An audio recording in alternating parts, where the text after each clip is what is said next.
Now, let's talk about Highland for a little bit. You Yes. have this amazing piece of software called Highland, which is a screenwriting software, and now you have a new version coming out. So can you tell everybody about the software and what the new things are in 2.5?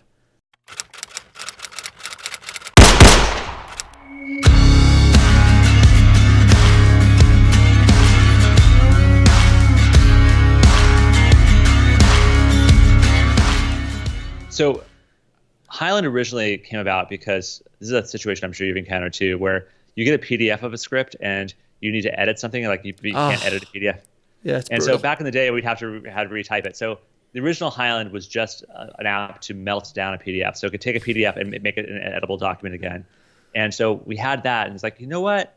This raw text, I wish I could just stay in this raw text and not have to deal with all of the bullshit of Final Draft. Because Final Draft was a genius program when all we had was Microsoft Word. We had to write scripts in Word. And so like Final Draft seemed just like a godsend. But all of the metaphors of Final Draft are very 1990s. Mm-hmm. And that you have to, I mean, it kind of still looks like it's in the 90s, but like that you have to tell Final Draft what every single element on the page is. Like, oh, this is a character name. This is a parenthetical. This is dialogue. Mm-hmm. This must be a transition.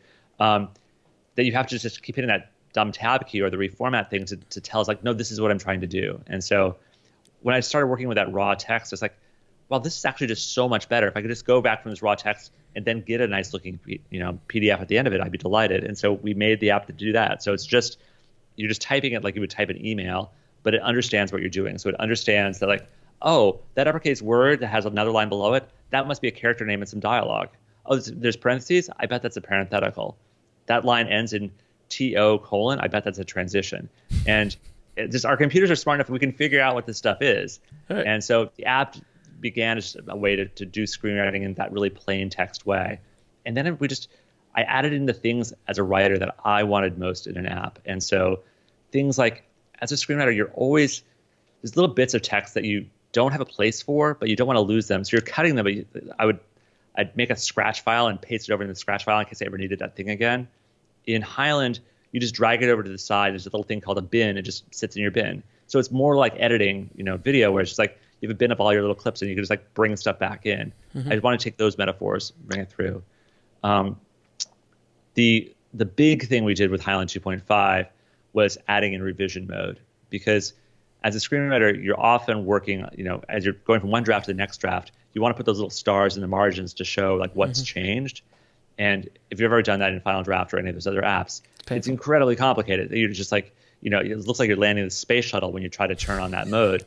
And I was like, it should not have to be that way. So in Highland 2.5, it's just a little, you just flip a switch and tell it what color you want to be, and like it just does it. And so we hit all the complexity under the hood. So it's just really simple, and you just start typing and you see like, oh, as long as the switch is flipped, everything I type now is going to be blue, and there's going to be stars in the margins. And You would think that would be already there. It's just so simple. Yes.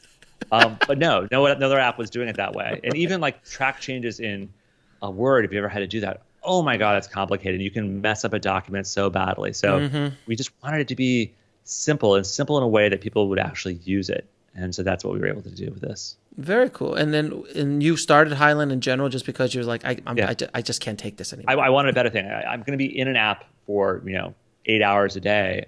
It should be a beautiful app that I'm really comfortable in. So my company makes it, but I'm also the principal beta tester for it, because every day I'm launching a new build that has some small things fixed or changed, or we're seeing like, well, what if it did this? What if it did that? And it can't crash because I'm writing all this stuff in it. So it has to be rock solid so that I can use it every day. So it's a unique challenge for my designer and for my coder, but I want the app that works best for me and happens to work best for most of the people I end up showing it to. And how long has it been around? So Highland 2 came out last year, almost a year ago. And we had small revisions, but this 2.5 release is a big release, a big set of changes for everyone. I should say like one of the fundamental things we did differently in Highland versus other apps is in Word and in Final Draft, there's that sense of like what you see is what you get. So like you're always typing in sort of the final form of things. In Highland, you work in an editor and then you preview and you sort of see what it's like. It's like it renders out sort of what the final version is. And it ends up being a much faster workflow. You're not fiddling with little bits of things because you're just focused on the words, not the formatting around it. Please.